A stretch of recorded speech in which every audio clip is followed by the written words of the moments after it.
For Lafayette senior wideout Joe Gillette, the road to recovery is more than just a metaphor. Every other week for the first 5 months of 2022, the soft-spoken leader would travel more than 800 miles, home to Ohio, then back to Easton, to beat an opponent unlike any he had faced on the football field. So I was diagnosed with Hodgkin's lymphoma. I really didn't know what to think because you don't really know anything about the process until you actually get into it. You really don't know what you have and what you're gonna have to go through. It's really just kind of scary, you know. It was probably one of the most shocking things I have ever, shocking news I've ever had. I was scared at first, you know, when you hear the word cancer and you see that and it's someone you care about, one of your close friends. I remember I was in the car with my mom and I got the text and I got a little emotional about it, and I was just like, why Joe, you know? And it was kind of emotional. So I had to do my treatments at home. I did have to come back if I wanted to keep doing school. Just being here, being able to do the workouts with the team and everything is just kind of important to me. Every Thursday I would drive home after class, which was about 6 hours. Then I'd get my treatment on Friday, spend the night at home. Then I'd drive back on Saturday because that's usually the day I was feeling the best because the meds they gave me lasted pretty much through Saturday and into Sunday. And then I would just start over all again.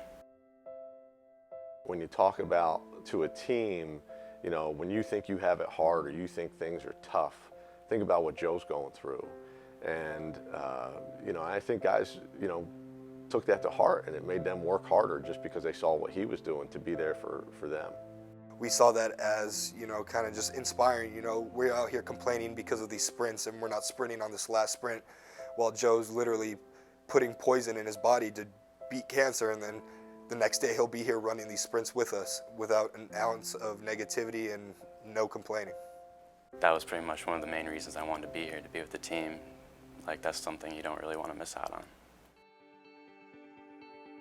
After thousands of miles and months of grueling treatment, Joe got the call. He wouldn't have to worry about missing out on anything anymore. Joe was telling me it was always looking good, and I remember it was that last week of July he went back to go do his final body scan just so the results could be official. And we were optimistic, you know. He was like doctor says I should be good, we should be good, but you know you always want to wait till that official result. Saw him down along the stands on the phone, and I was like, oh man. So I just kind of walked up to him. I don't think anybody really knew what was going on. It was interesting because I went over and he just gave me a big smile. And you know, you've never seen a kid probably happier than he was at that moment. And when I got the call, it was pretty much just a relief that you know, it's finally kind of over. Coach brought us all together and he was like, Joe, just final scans came out, he beat cancer. Everyone just circled him. It was really nice to see. It really makes you appreciate everybody around you, my teammates, coaches, friends, family, pretty much everybody. Just because you realize people in your life would do anything for you, and it really makes you appreciate everyone you have. He's a quiet leader. He leads by example. He doesn't say much. He just outworks everybody. You know, and I think guys have a ton of respect for him. If you asked anybody on this team who's the one guy you respect the most, I bet you they would all say Joe Gillette.